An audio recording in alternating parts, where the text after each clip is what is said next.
Cuelgue, se abrió la Feria del Libro, vamos a recomendar libros, espacios de escritura donde la verdad que están buenos para conocer, y uno de ellos tiene que ver con A la Plaza de Perón, movilizaciones del peronismo desde el 74 al 2011. Uno de los co-compiladores junto a Violeta Rosenberg es Sergio De Piero, licenciado en Ciencia Política de la UBA, magíster en Ciencia Política y Sociología de Flaxo y doctor en Ciencias Sociales y Humanas de la Universidad Nacional de Quilmes, más otras cosas más. Sergio está en Movimiento Cuelgue. Sergio, te saluda Adrián Pertoldi. ¿Cómo estás? ¿Qué tal, Adrián? ¿Cómo estás? Bien. Sergio, bueno, estábamos leyendo el libro, esta compilación que estás haciendo junto con Violeta, A la Plaza de Perón. En primer lugar, acerca de un libro, de una obra, ¿cómo surge esto? ¿Cómo surgió de la idea hasta el hecho puntual compilando este tema? Bueno, en primer lugar, gracias por el espacio para contar un poco la historia. Nosotros tenemos un seminario de Historia Política Argentina reciente en la Universidad, la carrera... Perdón por el perro. No, está muy bien, cosas que pasan. De la UBA. Y bueno, ahí estábamos armando un grupo de investigación con los estudiantes y bueno, a raíz de los 40 años de la muerte de Perón queríamos hacer algún trabajo, pero que no fuera una necrológica, sino se nos ocurría pensar qué había pasado desde la muerte de Perón para acá con el peronismo, ¿no? Y ahí surgió un poco la idea de tomar el tema de las plazas, es decir, qué había hecho el peronismo con la movilización como herramienta política, ¿no? Que pensando que el peronismo nació el 17 de octubre, simbólicamente como una plaza, bueno, retomar la idea de la movilización como un factor importante en su identidad política. Sergio, vos en una entrevista planteabas que las movilizaciones en el peronismo, digamos, nunca perdieron su vigencia. Te hago la consulta en lo que tiene que ver una década muy particular como fue el menemismo, que digamos, depende cómo lo mires, surge de lo que fue el peronismo, ese cacique, como era Carlos Saúl Menem, pero ¿cómo ese proceso, cómo lo analizás de la década del 90?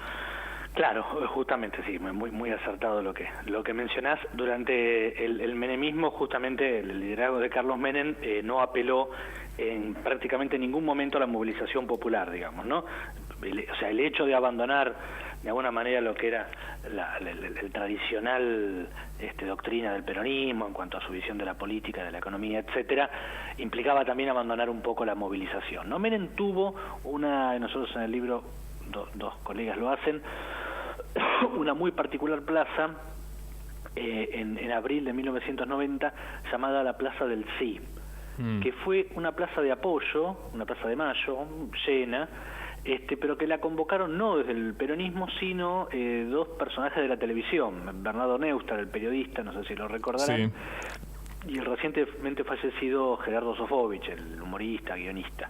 Ellos dos empezaron a movilizar la idea de que el peronismo el gobierno de Menem, necesitaba una plaza de apoyo a raíz de una plaza que habían sucedido a mediados de abril, convocada por Saúl Ubaldini desde la CGT en contra del plan de ajuste, ¿no?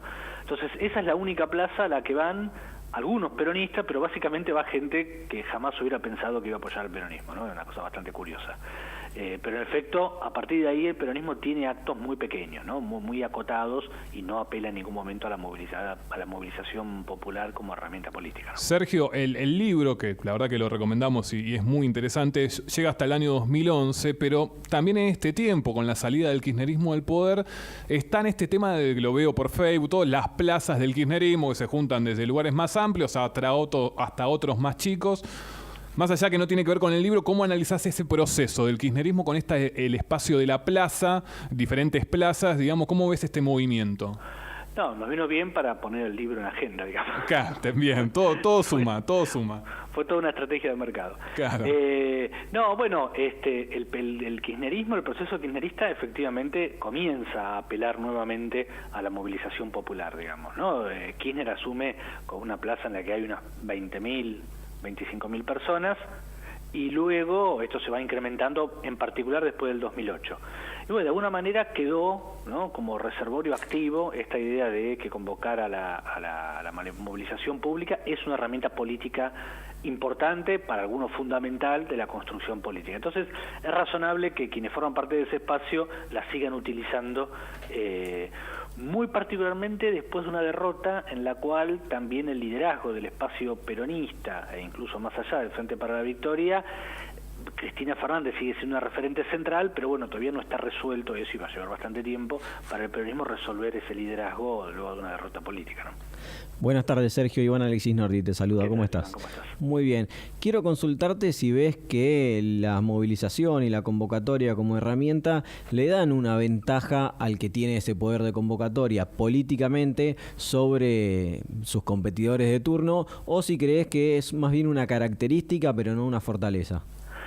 No, yo creo que es una fortaleza, lo cual no quiere decir que sea determinante en la conformación de ese liderazgo o, en este caso, en los fines electorales del liderazgo, digamos, ¿no? Porque primero tiene que darse que se apele a la movilización como herramienta. El PRO no va a apelar nunca a la movilización como herramienta de construcción política. Y no le ha ido mal, ha ganado la elección presidencial.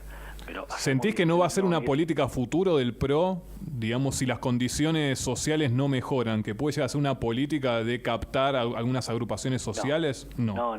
Tendría que cambiar demasiado para que eso tenga sentido. No, el PRO va a seguir apelando desde los medios de comunicación, desde la imagen pública, la imagen del presidente como líder indiscutido, el modo de conectarse con su electorado va a ser ese. Sergio, te hago, volviendo al tema, complicada, le va a tener que generar, digamos, hacer mucho esfuerzo en la matriz comunicativa. Igual, Sergio, te marco un detalle, que yo a veces viviendo en la ciudad y después de 8 años del PRO, el PRO también coaccionó mucha gente de lo que era el peronismo de la ciudad de Buenos Aires, digamos, punteros, quizá la cosa más rancia, pero el PRO también, en el caso de Cristian Retondo, en el sur de la ciudad, te digo, Lugano, Mataderos, también tuvo muchas prácticas, lo que se suele llamar, entre comillas, peronistas. ¿Sentís que tampoco a nivel nacional esto no va a pasar? No, a ver, uno podría ir diseccionando, digamos. Por un lado, está la movilización, digamos, apostar a la militancia como movilización, digamos, el militante como un actor relevante en esa construcción. Por otro lado está la construcción de la capilaridad que necesita todo gobierno para tener relaciones con la sociedad.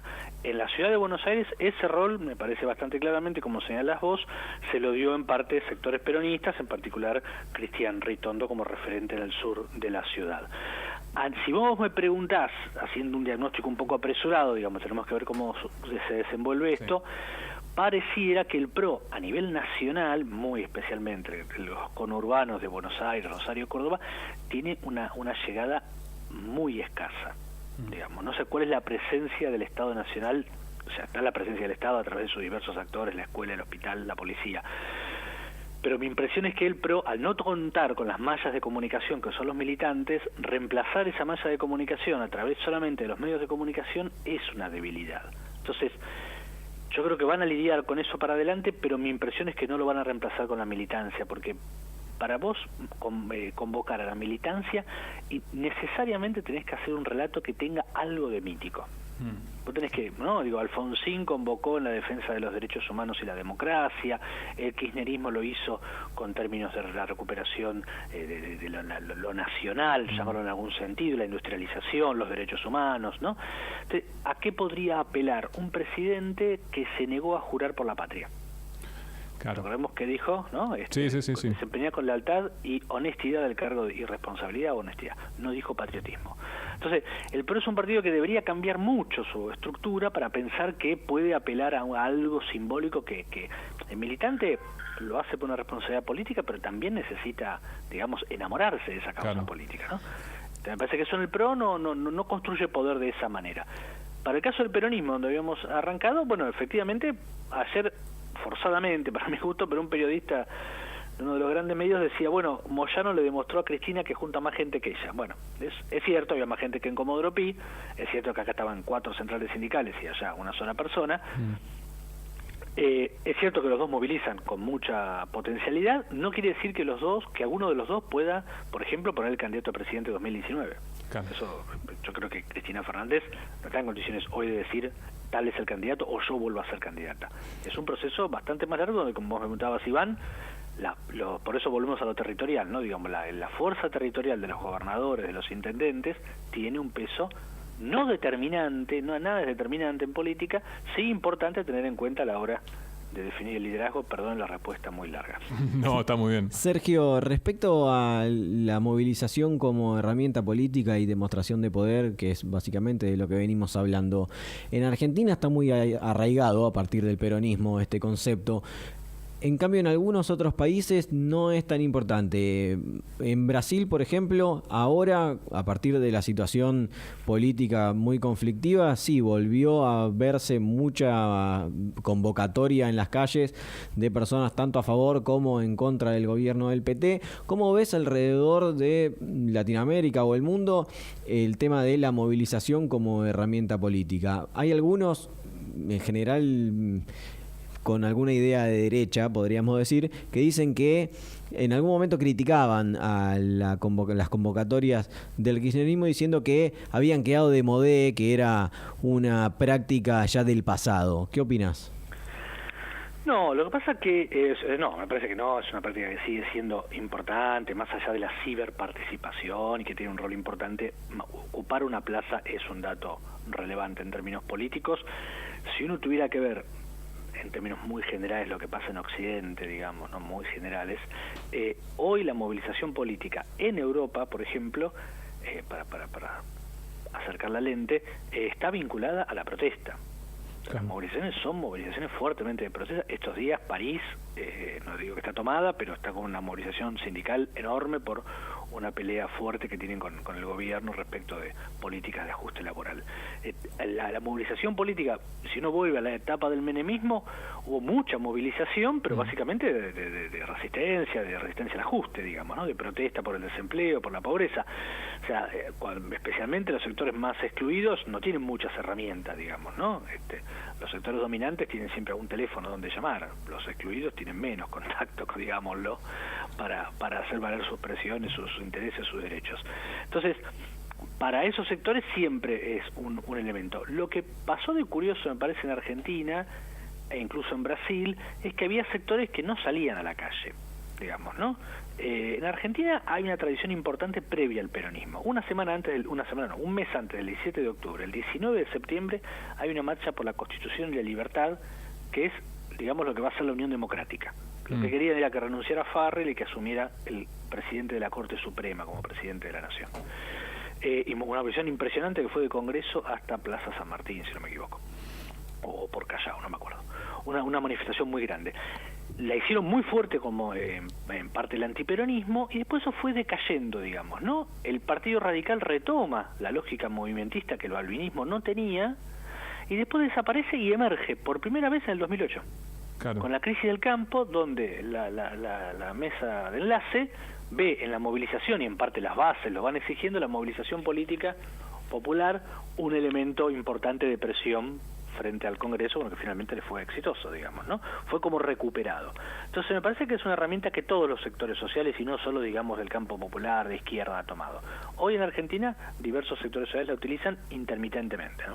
A modo de protesta, por lo que decís, todos los sectores se valen de la movilización y de la salida a las calles.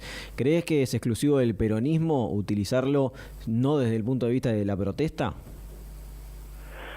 En los últimos 30 años yo te diría que fueron dos experiencias las que lo usaron. Lo usó el alfonsinismo, pero lo usó con éxito, te diría, hasta 1986. Después de la obediencia debida ya no le fue posible convocar a la movilización, o sea, desde el 87, son 3 años que la utiliza, y o sea, fue de más a menos, mientras que el kirchnerismo fue de menos a más. Claro. Digamos, ¿no? De los primeros años que movilizó en parte, a partir de 2008 el kirchnerismo movilizaba 3-4 veces al año como herramienta. Entonces en el peronismo está arraigado la idea de ir a la plaza, y por eso el título del libro de la Plaza de Perón, digamos, ir a la plaza es un hecho político importante en donde Perón fue un estructurador de esa plaza, y los liderazgos que le siguieron también utilizaron, salvo el de Menem, como decíamos, esa herramienta. En el presente hoy el Partido Radical está en una crisis. Eso te quería preguntar, Sergio, de lo que tuvo que ver ese alfonsinismo, esos 3 años, 83-86, la realidad actual de la falta de militancia del radicalismo, que es alarmante, pero que también tiene que ver con los tiempos históricos, y creo que también el golpe de que todavía lo que fue la alianza, ¿no? Esos 2 años que todavía el radicalismo no se puede recuperar. Sí, el radicalismo está en una situación muy delicada en términos políticos, en lo que puede sobrevivir a nivel provincial, digamos, ¿no? Puede seguir gobernando alguna provincia, gobierna 2, Corrientes y Jujuy, y Mendoza, perdón, 3. Podrá seguir teniendo algunos éxitos provinciales, pero es muy difícil pensar que el radicalismo se pueda reestructurar como fue entre 1916 y 1989, digamos, y bueno, con la alianza. Parece muy difícil, digamos, ¿no? Su discurso se fue deshilachando, no representa un sector claro de la sociedad. Supongamos que la presidencia de Macri no termina en buen éxito, bien, digamos, ¿no? En buenos términos, con buenos indicadores económicos. Es el radicalismo que formó parte de ese gobierno el reemplazo de eso, y parece que va a ser el peronismo. Si el peronismo le fuera mal, digamos, en una presidencia al 2023, ahí el radicalismo, ¿con qué fuerzas podría volver a...? Es como uno creería que el radicalismo está ya en una situación en la que no va a desaparecer, pero que va a quedar reducido a partidos provinciales, digamos, ¿no? A liderazgos provinciales. Bueno, de hecho, la mayoría del radicalismo está o bien con el kirchnerismo o bien con el PRO. Exactamente. Estamos dialogando que tu identidad ya casi no tiene, puede ser casi cualquier cosa. Estamos dialogando con Sergio de Piero, co-compilador de un muy buen libro que recomendamos, A la Plaza de Perón, Movilizaciones del Peronismo, desde el 74 hasta el 2011. Bueno, habría un montón de temas por tocar. Te agradecemos un montón, Sergio. La verdad creo que nos faltó un montón de asuntos para consultarte, pero te quiero hacer la última que tiene que ver con la actualidad. Vos naciste en la Universidad de Buenos Aires, sos licenciado en Ciencia Política de la UBA, y esta semana la UBA fue noticia, lamentablemente, y además sos profesor, creo, ¿no? También de la Universidad de Buenos Aires. Sí, así es. ¿Cómo es la situación, lamentablemente, con el tema de presupuesto? ¿Con qué información? ¿Cómo en el laburo diario en la Universidad de Buenos Aires, una de las universidades más importantes, no creo, es una de las universidades más importantes del mundo, ¿cómo ves la situación actual de la UBA? Mira, anda por dos andariveles centrales, digamos, ¿no? Lo que tiene que ver con el financiamiento extra para proyectos y desarrollos que pueda llevar adelante la universidad. La universidad tenía una cantidad de convenios con el Estado Nacional que se dieron de baja todos en el mes de marzo. O sea, el presidente Néstor Kirchner había firmado un decreto en el año 2004 en el cual informaba a todos los ministerios que debía priorizarse cuando a la hora de hacer un trabajo con un tercero, priorizarse las universidades por encima de las consultoras. Claro. Eso permitió que muchas universidades, no solo la UBA, casi todas te diría, tengan muchos convenios con el Estado de intercambio, hacer trabajo junto con el Estado. Servicios. Eso cayó todo en el mes de marzo, con lo cual la universidad perdió un ingreso extra de dinero y de trabajo para muchos de sus miembros importante. Y por otra parte, la UBA, el rectorado ha firmado la semana pasada el presupuesto para el año 2016 en los mismos valores del año 2015. Claro. Sí, con una inflación cercana al 40%. Va a haber el mismo dinero para gastar. Pensemos solamente en el aumento de luz y gas, ¿no? Solamente en servicios ya es un tema. Y por otro lado, la propuesta del Ministerio de Educación para los docentes, para nosotros, ha sido de un aumento del 15% en el mes de mayo y un 15% en el mes de diciembre a cobrar en enero. Sí, lamentable. Lo cual, claro, no cubre ni la inflación que lleva en lo que va del año, ¿no? Sí, inevitablemente, y además en la UBA el gran porcentaje de docentes interinos que no cobran un mango y que sin embargo siguen poniendo el cuerpo y lo mejor de sí, su capacidad intelectual para seguir fortaleciendo a la UBA. Que eso a veces no sale en ningún lado, Sergio. Sí, hay muchísimos docentes que trabajan efectivamente ad honorem, muchos que estamos en condición precarizada. Yo soy interino, no he podido concursar, nunca se me abrió el concurso, lo cual es una situación de renovación de contrato anual, pero además, los salarios tendrían un enorme golpe con un aumento solo del 15%, con lo cual, otra vez, había muchos proyectos en marcha que lo que va a hacer es que muchos docentes tengan que salir a buscar trabajo de otra cosa, dedicar menos horas a la docencia, a capacitarse, a estudiar, a mejorar su capacidad para dictar clases. Y sí, marcando que la pauta, por lo menos en estos 4 meses del macrismo, no es la educación, no lo fue tampoco en la Ciudad de Buenos Aires. Creo que a nivel nacional tampoco la ecuación va a cambiar. Sergio, mil gracias. La verdad, felicitaciones por el libro, lo recomendamos. ¿Hay alguna presentación en la Feria del Libro o no? No, en la Feria del Libro no. Ah, bien, ok. Y evitan eso, que está todo muy caro. En la Feria del Libro hemos pasado, hemos evitado, pero lo recomendamos. La verdad que un gran libro. Sergio, un gran abrazo y gracias. Bueno, muchas gracias a ustedes. Bien, estamos dialogando con Sergio de Piero. politólogo, un gran libro, A la Plaza de Perón, movilizaciones del peronismo desde el 74 hasta el 2011.